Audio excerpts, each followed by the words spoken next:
Now, I'm not doing this on purpose, but most of the stories, if not all, that we are going to take a look at today have to do with culture.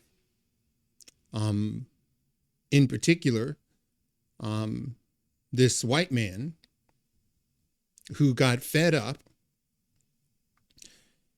and had a successful run to take all the wealthy white families and move them out and start a brand new city.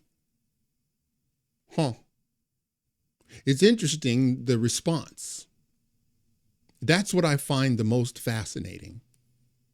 Now, a lot of people could just, shoot at the low hanging fruit and just say, "Oh well, he's a right wing racist." I guess you could do that. I'm going to give a bit of a deeper analysis, however. You may not like what I have to say. It's fine. Hey, I'm not always right. But if you are going to disagree, you have to show me some evidence. Okay? You have to show me evidence. All right, let's get into it. It is May 3rd, 2024. I'm Stuart Allister, and this is Cigar Friday.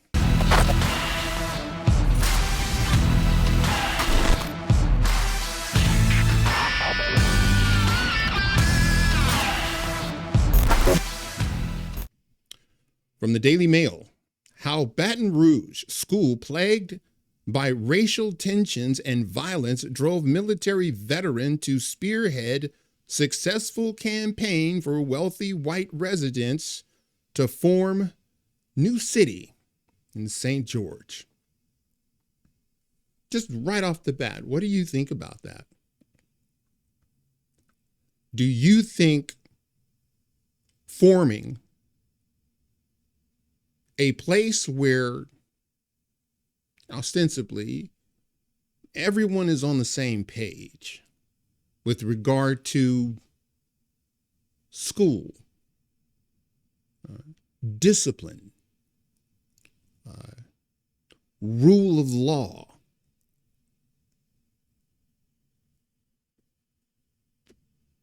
is that inherently racist? You see, I don't think it is. I think it speaks to what are your values? Let's just stop and think about that. When someone says, the family values, the traditional value, what does that actually mean? It means you set a high premium on certain things in life. It's not a white person's talking point. You're saying that I put a high premium on this marriage. I put a high premium on disciplining children. I put a high premium on respecting your elders. I put a high premium on keeping things around you orderly and clean. I put a high premium on law and order. When we talk about value, we're talking about what do you actually, one of the greatest things that Jesus said, he says, I'll know what a man's heart is if I can just see where his treasure is. He says, why? Because, well, your treasure is where your heart is. Wherever you have something, my pastor used to say, I know exactly what you value the most if I can just take a look at your checkbook. And back then, we had checkbooks.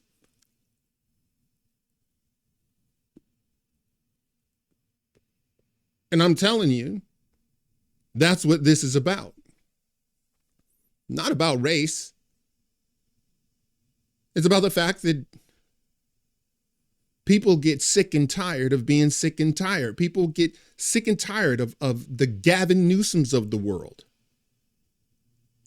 They get sick and tired of these mayors these black mayors in these inner cities and driving everything into the ground. People, let me ask you, what was he supposed to do? Just sit there and take it? Let the schools fail his children? What was he supposed to do? Just sit there and take it to prove that he's not a racist? So to prove that he's not a racist, he has to let your children beat his children up.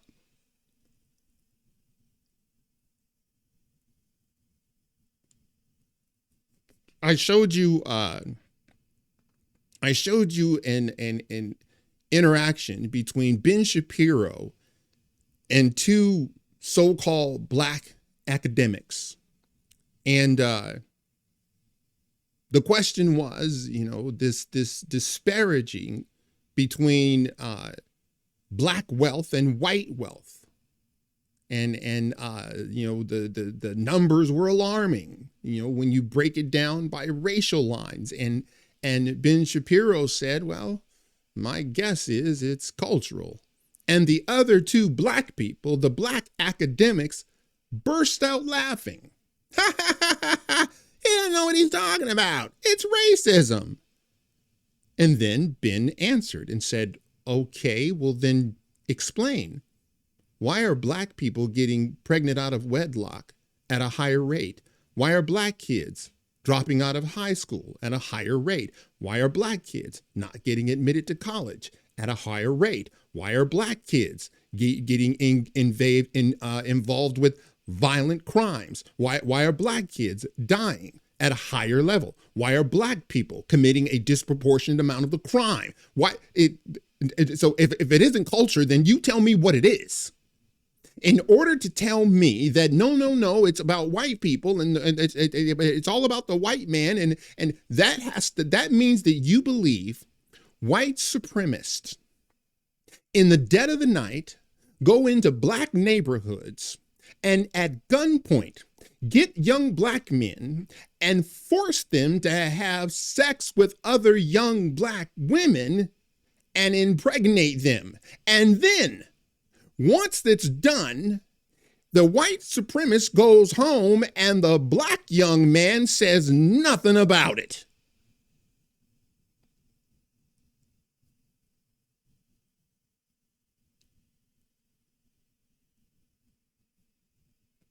That's what you have to believe.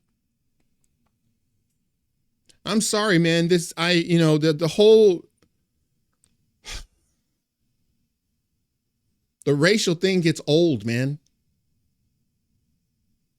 People, you know what people want? Most Americans, they want to be left the hell alone.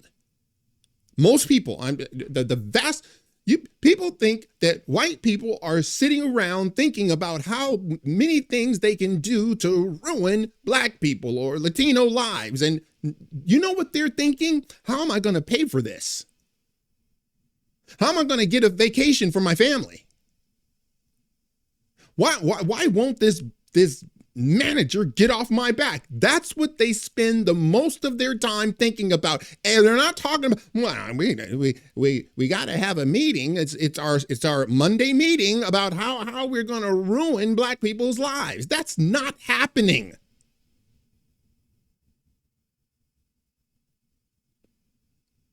But when you talk to black so-called leaders, that's what you were led to believe.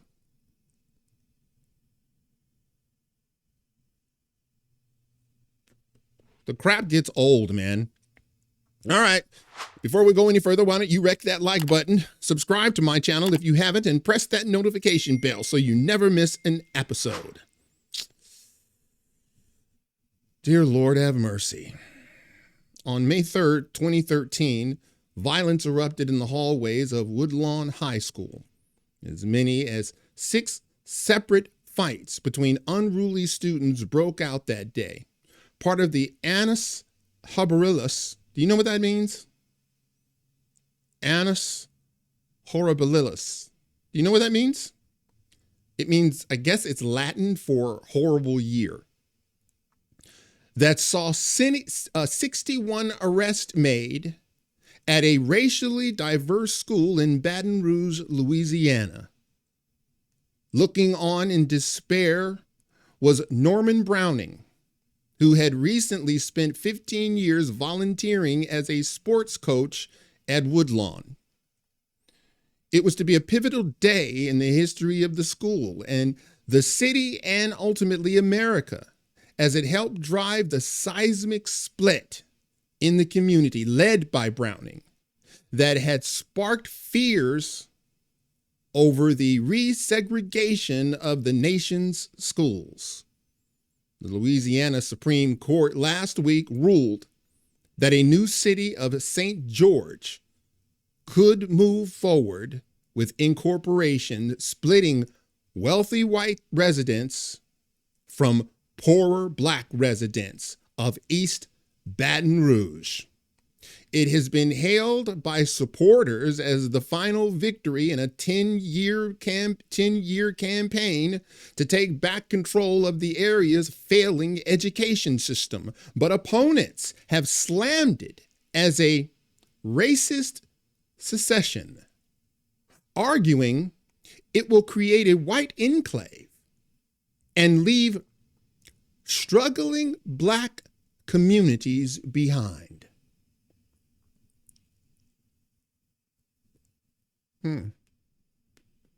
That last sentence there, what the opponents say. They slammed it as racist secession, arguing it will create a white enclave and leave struggling black communities behind. What do you think when you hear that? If you're a black person and you said that, you are telling the world, without white folk, you can't make it.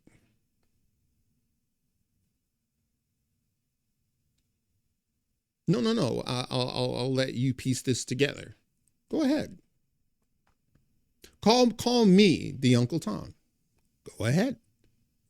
But if you're a black person and you say, no, they're going to leave struggling blacks alone and we're going to fall behind if all the white people are gone. You mean you need white people's help?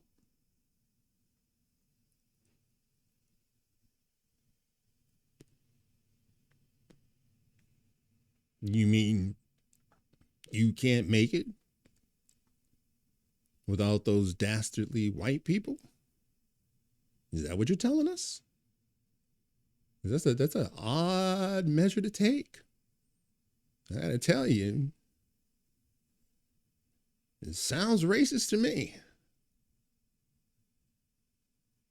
I would think that you would be jubilant. I would think that all the black people would be shouting for joy. Finally, we got rid of all these white people who was ruining everything for us.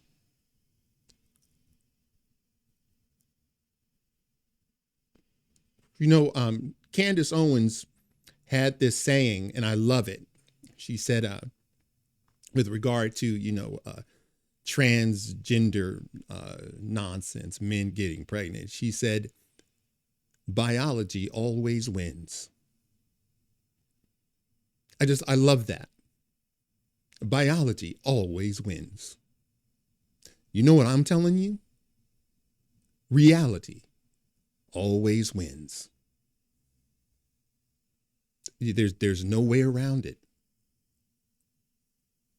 So you can pretend that, well, diversity, equity, and inclusion works until you get into reality. And then, well, people start dying.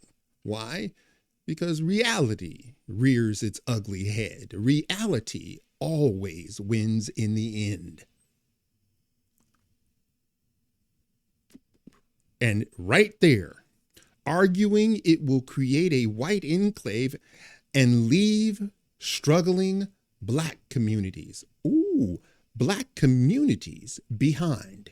You mean large swaths of black people can't make it without white people?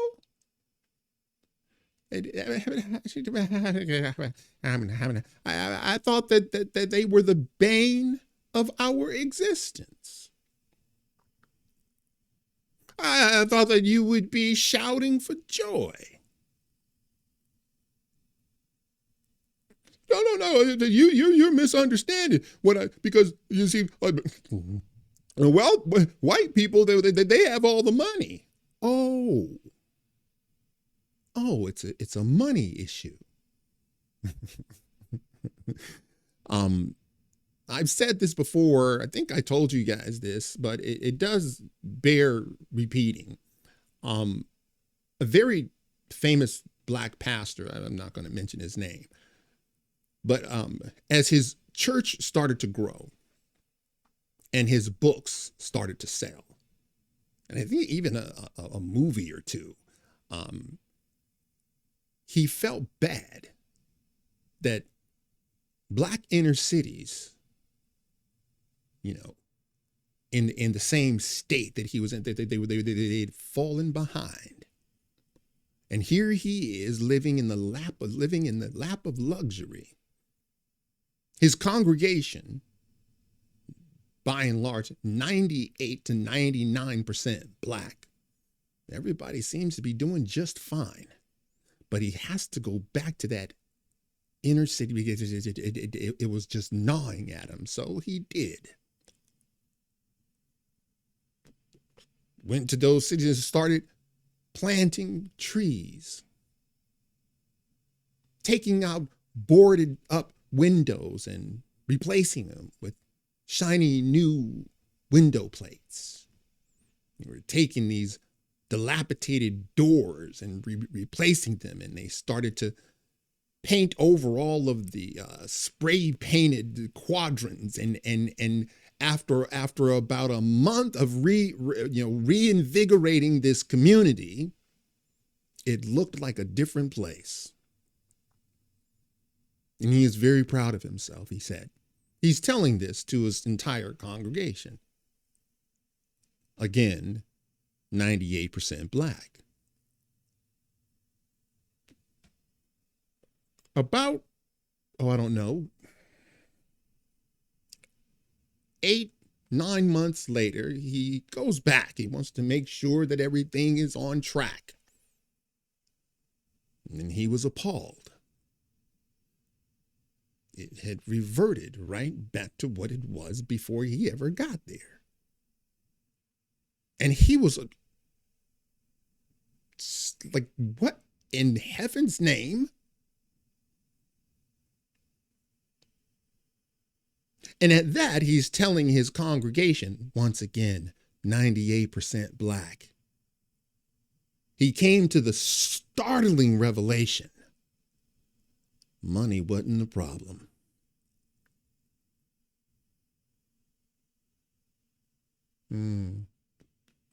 He came to the startling revelation. It was all about culture. And then he started asking a question, and this was a question that only a black person can ask other black people. And he said, why are you okay with living in filth? Why are you okay with that? What is it in you that allows dirty dishes in your sink to just sit there? What is it in you that moves that car off your lawn? What is it about you that you won't clean your windows? What's happening on the inside of you when you have trash on the sidewalk? I'm talking trash. I'm not talking about trash cans. Everybody has trash cans. We have trash can day. We all put it out there and then we all take the cans back. No. I'm not talking about that. I'm talking about trash strewn about. Why are you okay with that? Why don't you spearhead something going into cleaning the place up? Why are you okay with filth? And he had to come to the same conclusion. Culture. How you were raised. what you were allowed. I remember walking down the street one day. This is way back. I told you guys I grew up in South Central LA. And if you ever saw the footage from the Rodney King riots, and there's one instance where the ABC market was like being vandalized. Well, we lived about a block down from that market. Anyway, we were walking, and I had a candy bar or something, and I just threw the wrapper on the ground.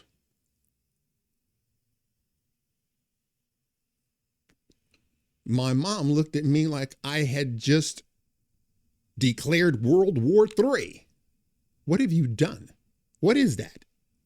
Son, just throwing it away. And she said, that's not throwing it away. That's throwing it on the ground.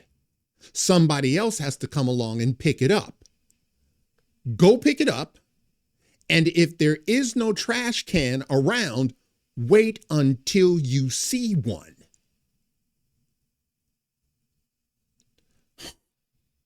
Man, my mom's a real stickler. I can't wait until I become an adult and get the hell out of here. I'm like 7, 8 years old.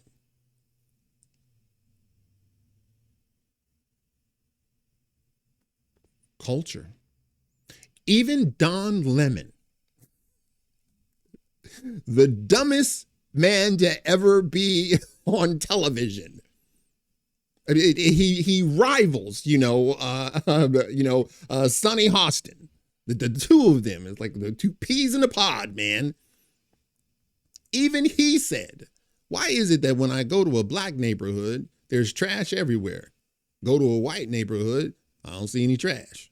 Why is it that black people just toss their trash out and you gotta, he said, there's a trash can 5 feet away. What is that about? Culture. Like I said at the outset, values. What do you put a premium on? No, I'm asking you, what do you put a premium on? You see some people put a premium on a clean neighborhood, a clean street, green grass, no trash on the sidewalk. Some people value going to church on Sunday,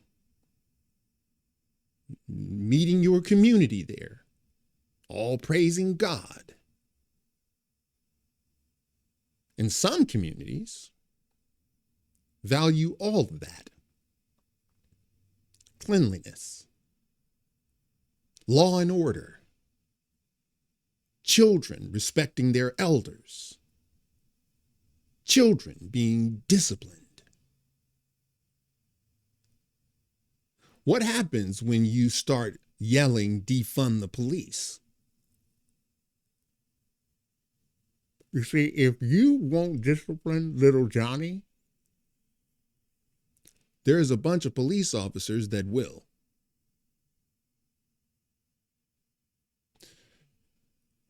They're broke off. They made their own city. A bunch of white people said, okay, I'm out of here. You have it and do whatever you want with it. We're out. And we call that racist. Is it? No, I'm asking you. You're the smart one. Is it racist? Or are you just sick and tired of your children getting beaten up?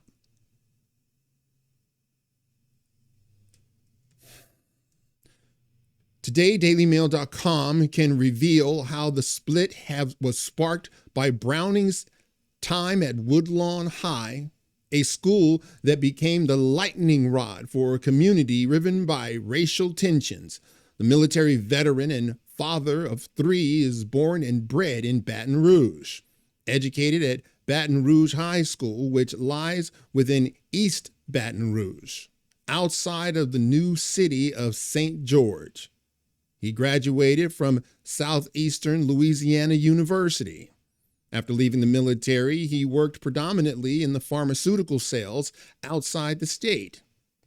Before came calling, in the late 1990s, he accepted the offer to pursue his passion for sports coaching as a volunteer at Woodlawn High,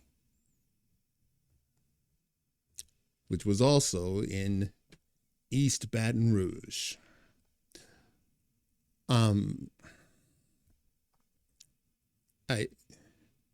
The thought that this guy is racist is a joke.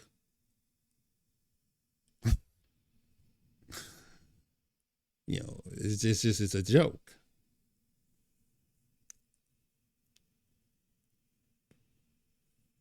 I know what he got fed up with. It's the same thing that you get fed up with. It's kind of like people. Do you guys remember? And you probably don't, because I used to really be heavy in the rap, and I would read all the magazines and stuff like that. And I remember Ice Cube, because there was this thing going on. NWA. Now, for those of you that don't know what NWA stands for, I'll leave it to your imagination. But there was this, you had to prove your bona fides, but even though you made $3 million, you still lived in the hood. You had to prove. And I'm real black. You had to prove it by, staying in harm's way. And Ice Cube, O'Shea Jackson, and I'm a real black man. I stay in the hood until he started getting robbed.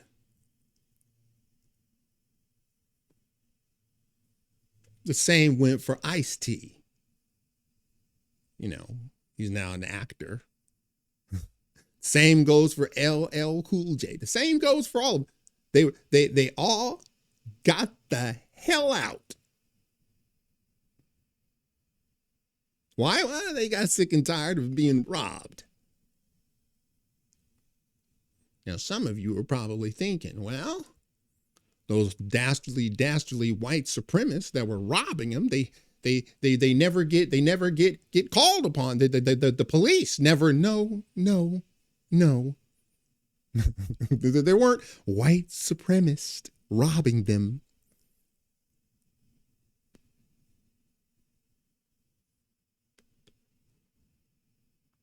Culture. And as I've told you before,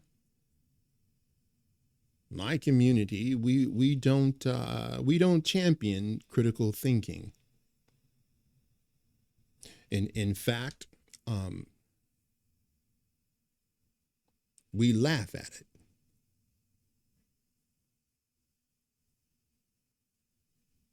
In fact, if you are articulate, if you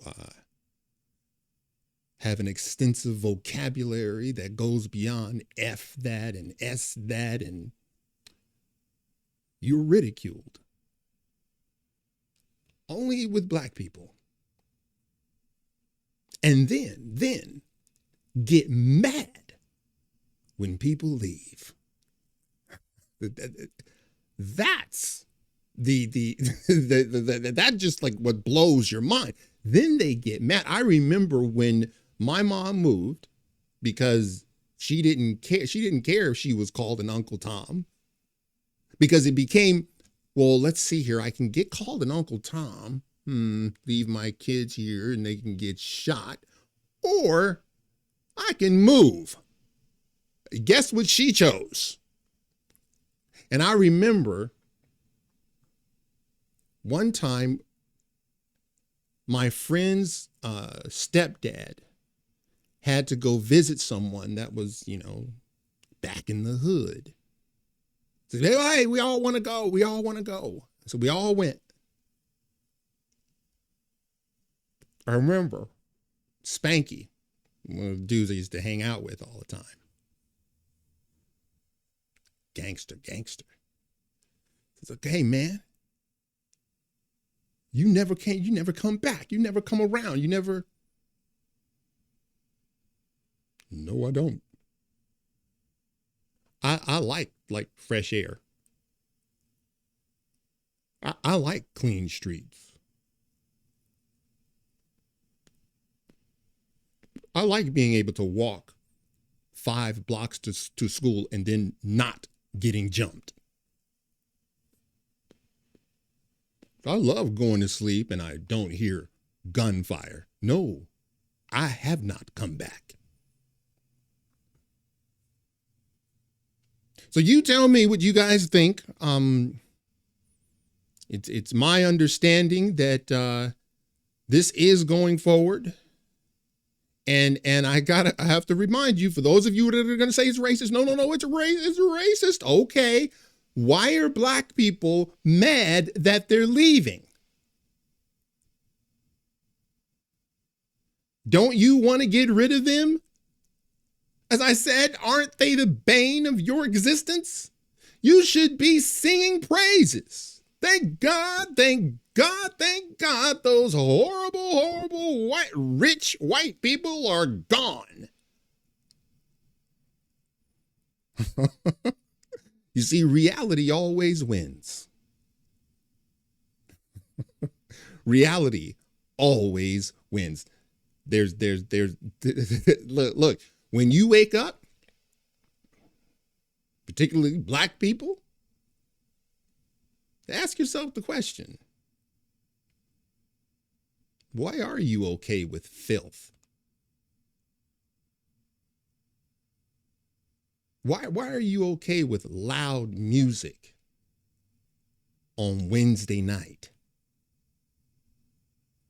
Music blaring everywhere. Why are you okay with that? By the way, in full transparency, my mom used to do that. I told you guys, my mom was like a walking contradiction. Voted for Nixon and she was like a hippie. You know, what do you call them? A Dashaki or what do they call it? These African centric, blouses or whatever, Afro.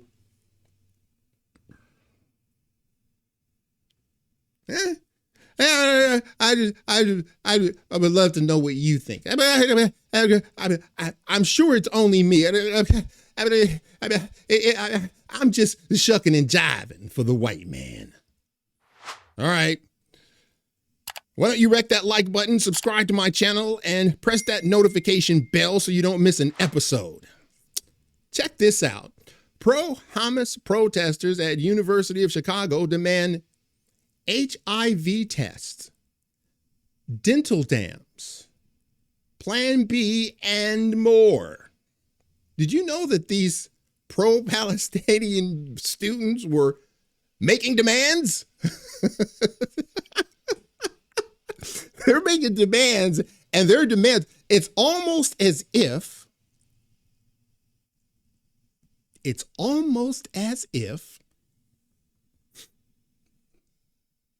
they're asking mom to send them a care package.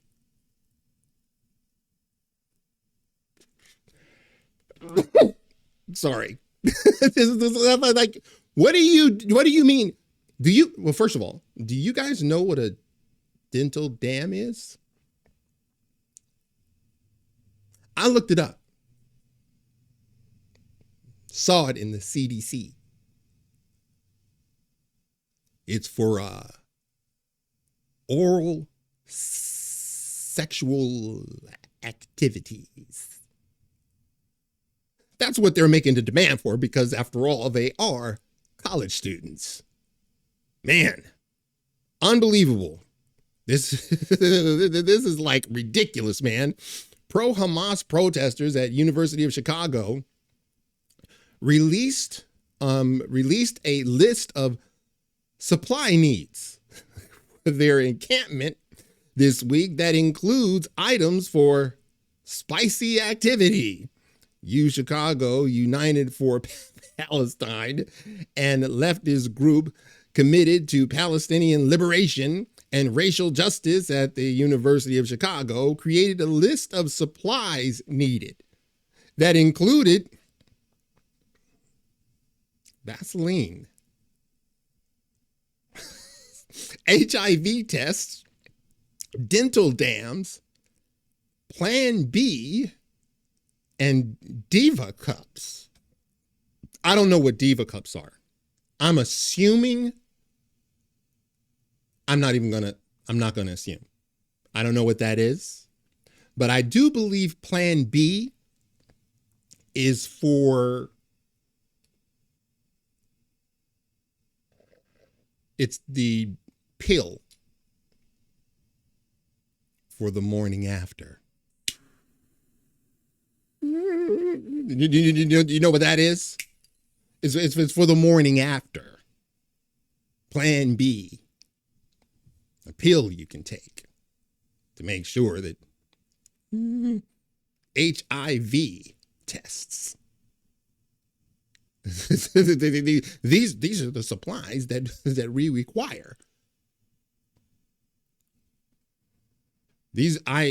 Once again, it may not appear as though this is about culture. This is about culture. The full list, which was posted on their Instagram account, includes table, needed most urgent, heat gloves, wound packing gauze, portable chargers, for their iPhones. I don't know what those gauze are. Cat tourniquets, ace bandages, gauze, ABD pads for wounds, goggles.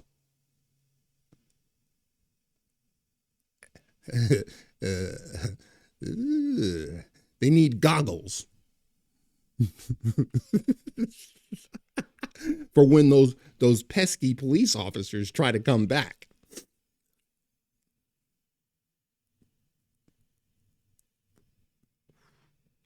These kids have no idea what's happening, but they're allowed to do this. Do you know why? Because the administrator allows it.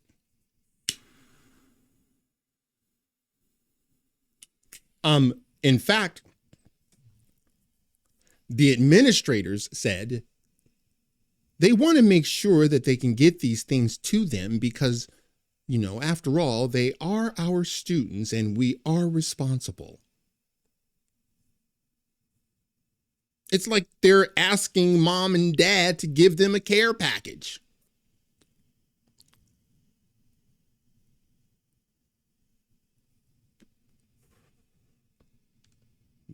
I'm butterfly suture closures, disposable stethoscopes, camping sink, buckets with lids, helmets. Helmets, goggles, what's that for? HIV tests, dental dams. That's for oral activity. Plan D, I don't know what Diva cups are, chapstick, blah, blah, blah. You get the idea.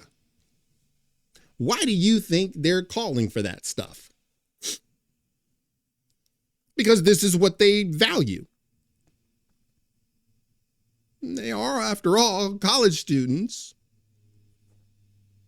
with not a God in sight.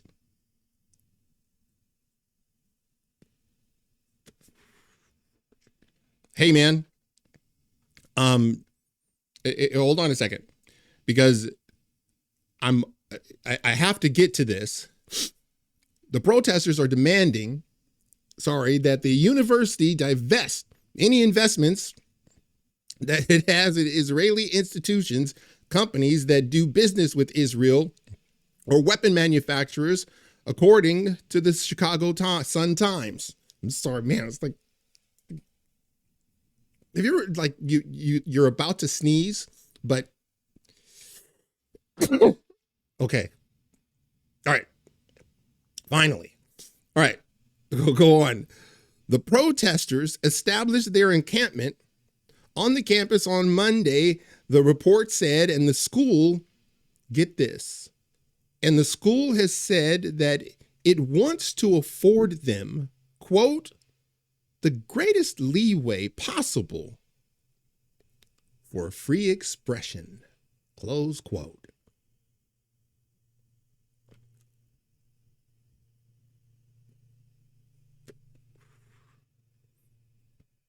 Well, there you have it. You see why they're doing it? Because they can. Because they can. It's right there.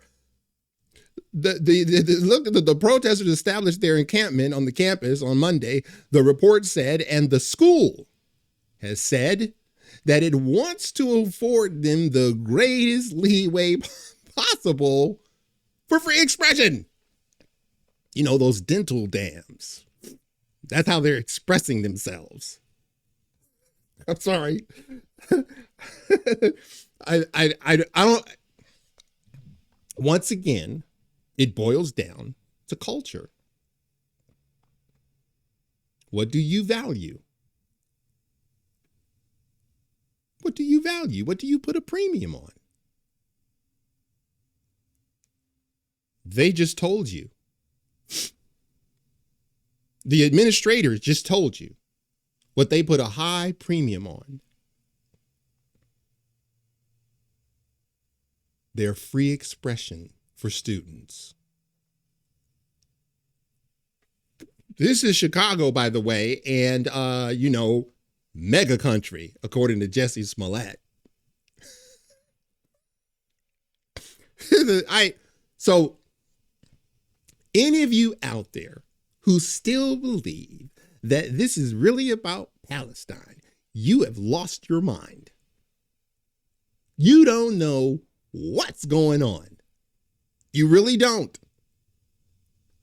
And this is little Johnny getting another piece of chocolate. I want another piece of chocolate. Johnny, it's time to go to bed. I want a piece of chocolate. No, okay, little Johnny. And then he's like bouncing off the walls.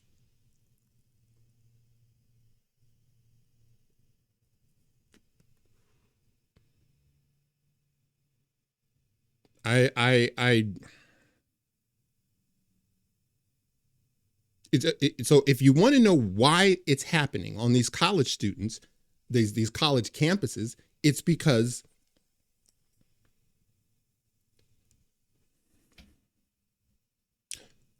all of the hippies from the 60s. Now, some of them became yuppies and some of them, started to conform to become the man, but a lot of them didn't. A lot of them didn't. You know what they did? They became teachers, professors, principals, administrators. That's why your children in college are allowed to do whatever the hell they want to do.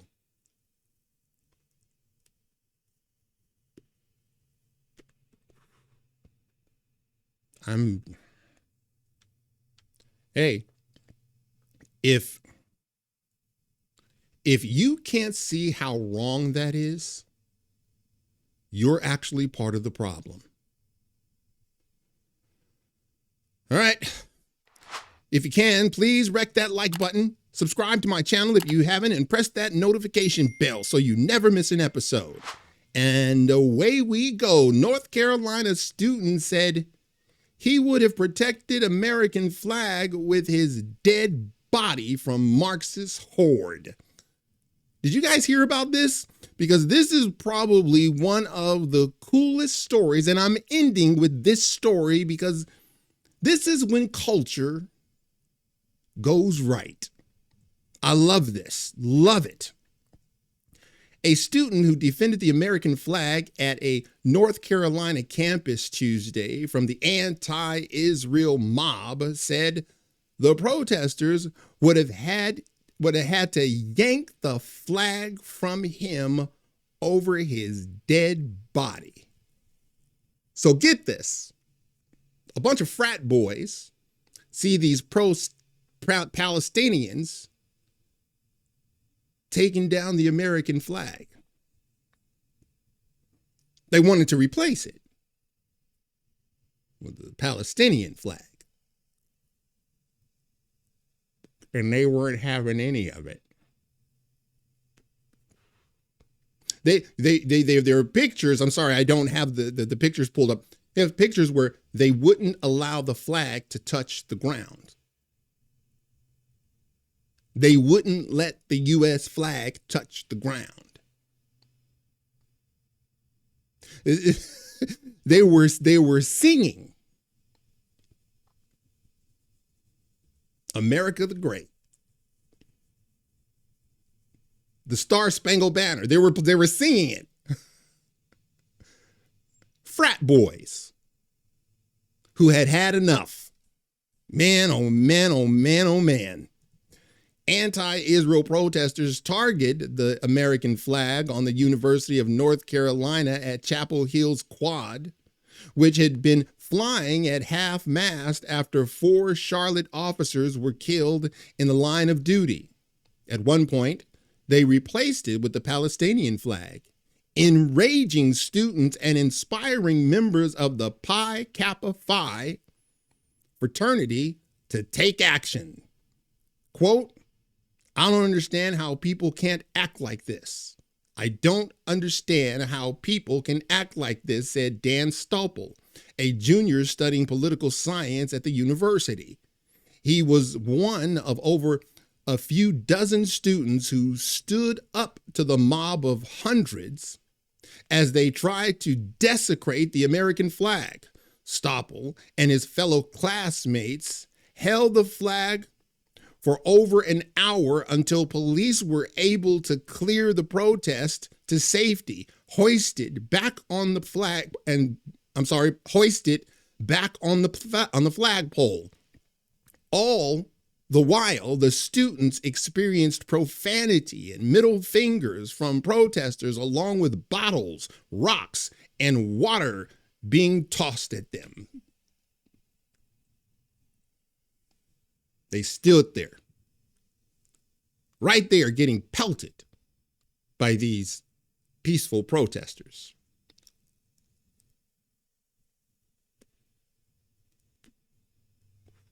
Holding up Old Glory. Once again, culture. What do you value? What do you put a high premium on? Well, some of these students put a really high premium on the American flag. And they're not going to let anybody desecrate it. Quote, we're looking at in every direction. If stuff was flying in, we would say heads up. We would cover each other. We would cover each other. We would look out for other people. And it did hurt our arms. It was like an arm day workout for me that day. There was no gym happening that day afterwards. It was exhausting. It was a beautiful moment. A beautiful moment. It was a beautiful moment. So they're standing there,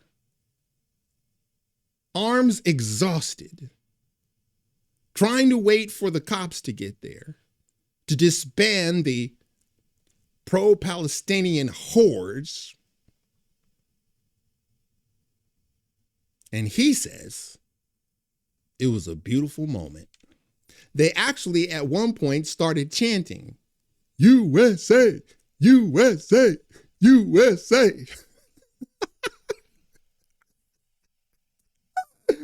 Oh, brother. Oh man. When I saw this, I'm like, okay, all right then. All right. America's not lost. We do have some people who actually care about the red, white, and blue. I tell you, man, this just made me feel so good. Quote, it shows that based on the people there, nice, normal, strong boys. Strong boys. Strong boys protecting America's flag. There's nothing more patriotic, nothing more genuine, nothing more inspiring than that, he said. At one point, the junior made a joke about how they would respond if the mob tried to stop them. Quote, I was like, I'd die for this flag. And everybody was like, yeah, if they got any closer, they were gonna start throwing hands. Ooh. We'll die for this flag. They're not gonna let it be desecrated. How do you not love that? If you really wanted the Palestinian flag to fly, why don't you move to where it actually flies?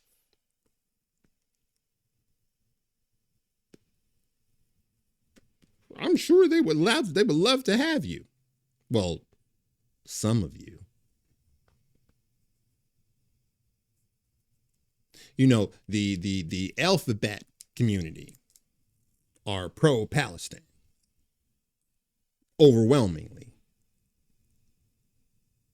I wonder why they don't just go to the Gaza Strip. You don't want to be around us horrible Americans. Why don't you just go there? I'm sure they would welcome you. So they can throw you off a rooftop.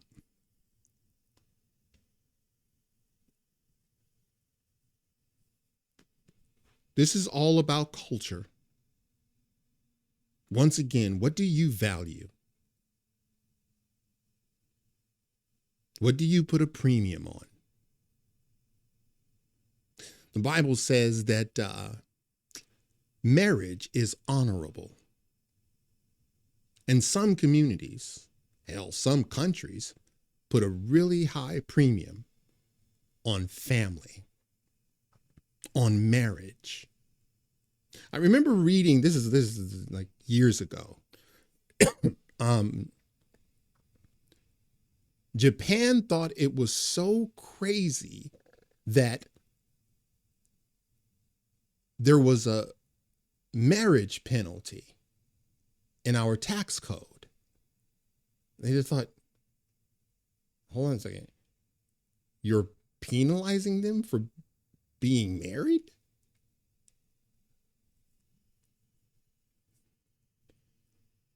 See, what do you put a premium on?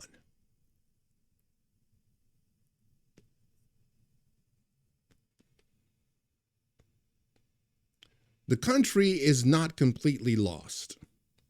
When I see stories like this, I think to myself, hope is not lost.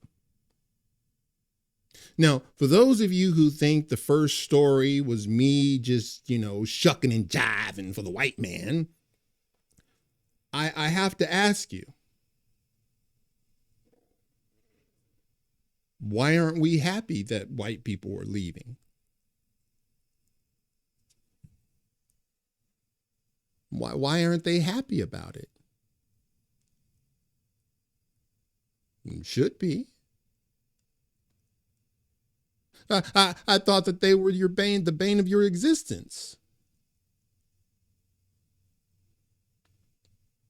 Reality always wins. Sure, you can pretend that men can get pregnant. Honey, reality always wins. You're not getting pregnant. This is not going to happen. That's why they're so desperate to change language. That's why nobody wanted to answer what is a woman.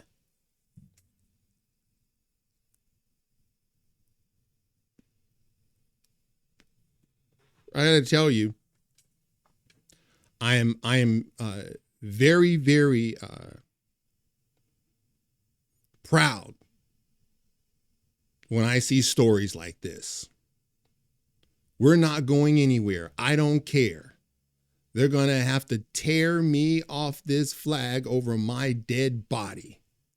Oh, a GoFundMe created for Chapel Here Pi Kappa Phi chapter has raised more than $265,000 as of Wednesday. I'm sure it's more than that by now, to throw this frat party they deserve.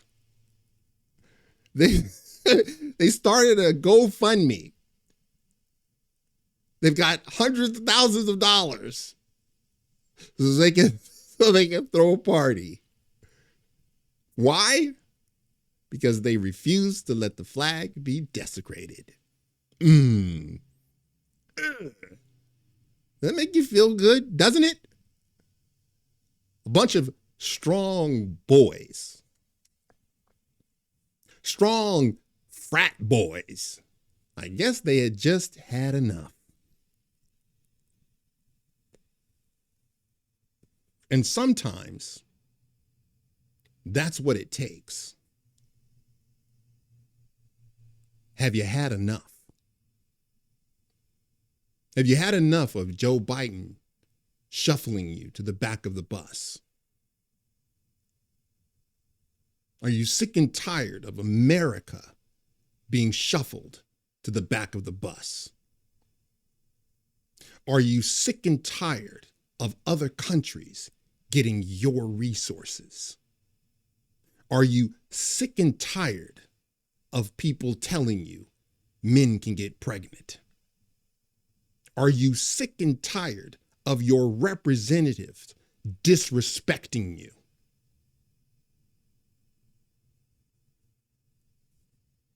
You should be. You should be PO'd.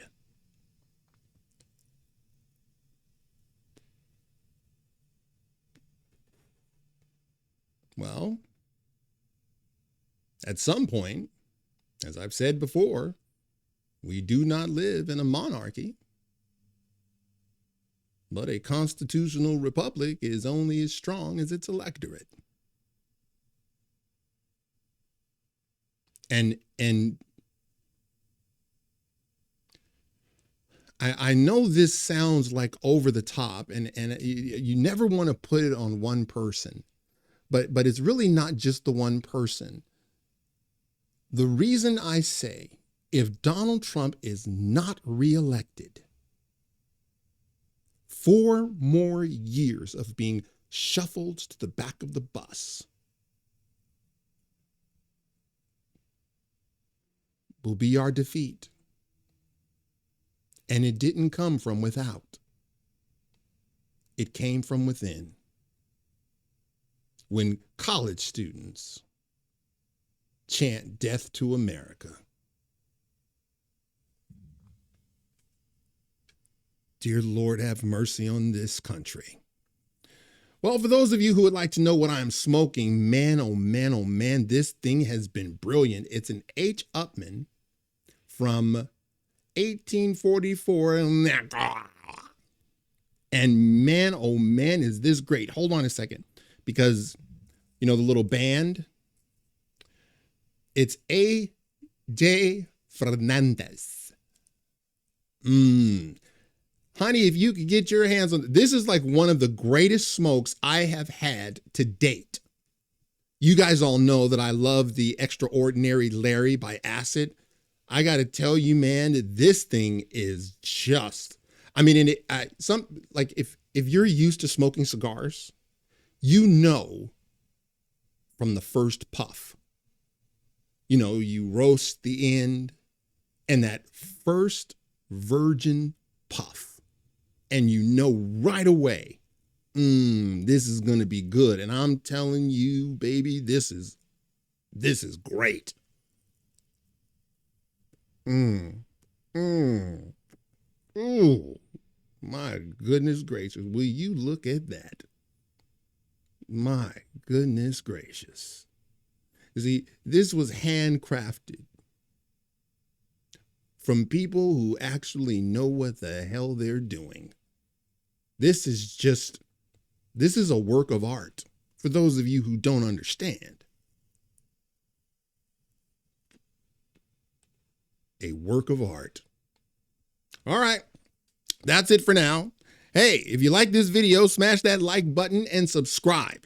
Hey, by the way, before I let you go, yesterday, trying to upload my video, it took hours. It took hours. And I don't know what was happening. It was almost as if YouTube only wanted it to be posted at a certain time. That's what I felt like. Now, some of you may think, Stu, you're paranoid. Not when it comes to YouTube, I'm not. I mean, so I'm going to try to post this as fast as I can. But if it doesn't post until 9 or 10 o'clock, it wasn't me. This should be posted by 6 o'clock Central Time, 9 o'clock Eastern. If it's not posted by then, I'm telling you, I did not do that on purpose. That was YouTube not allowing me to post it when I wanted to post it. All right. If you follow me on Rumble, please press that follow button. And until next week, God bless.